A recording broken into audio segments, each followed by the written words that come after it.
Assalamualaikum warahmatullahi wabarakatuh. Kali ini saya dan teman saya akan menjelaskan tentang LAN dan juga MAN. Yang kita akan bahas di sini tentang pengertiannya, fungsi, kelebihan dan kelemahannya.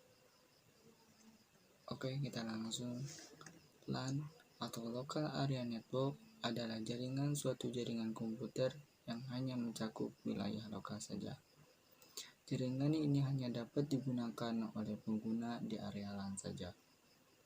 Dalam jaringan LAN, biasanya ditemukan kabel UTP, U, switch, maupun router.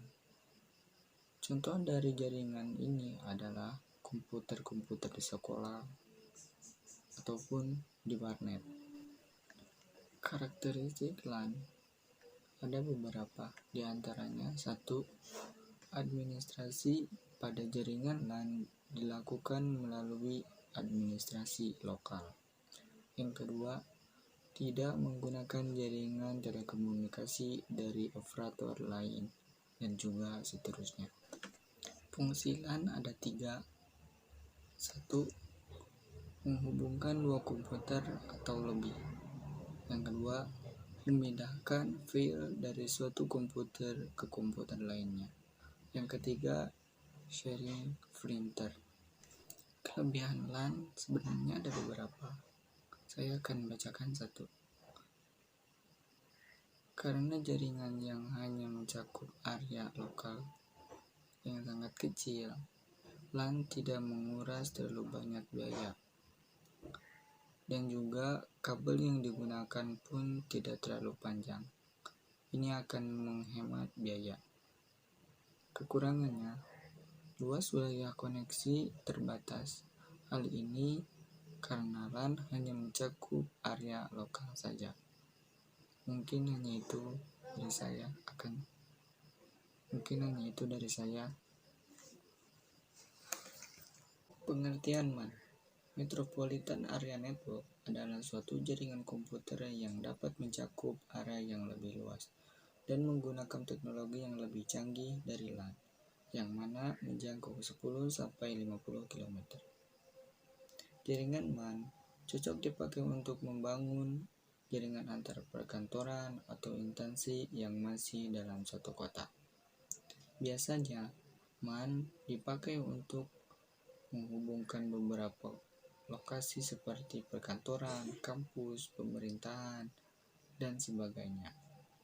MAN digunakan karena kecepatan transfer data. Karakteristik MAN ada 5 diantaranya. 1. MAN bertindak sebagai jaringan berkecepatan tinggi sehingga memungkinkan untuk berbagai sumber daya daerah. Hal ini pun sering digunakan untuk menyediakan koneksi bersama. Yang kedua, meliputi area yang lebih luas dari LAN, yakni 10-50 km.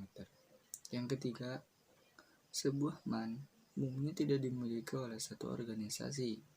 MAN umumnya dimiliki oleh satu konsorsium pengguna jaringan yang menyediakan pelayanan kepada pengguna. Yang keempat, sekalipun MAN lebih besar dari LAN, teknologinya dipakai biasanya sama dengan LAN.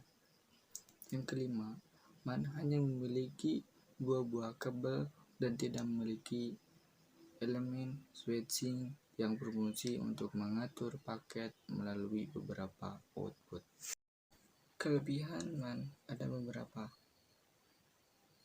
Di antaranya, MAN mempunyai area jaringan yang sangat luas dibandingkan LAN. Hal ini karena MAN dapat mencakup lingkup satu kota. Hal ini membuat komunikasi dengan jaringan MAN menjadi lebih efisien. Kekurangan MAN ada beberapa, di antaranya 1. Jaringan MAN sangat memungkinkan untuk sirsak oleh orang yang tidak bertanggung jawab demi kepentingan pribadi atau tujuan lainnya.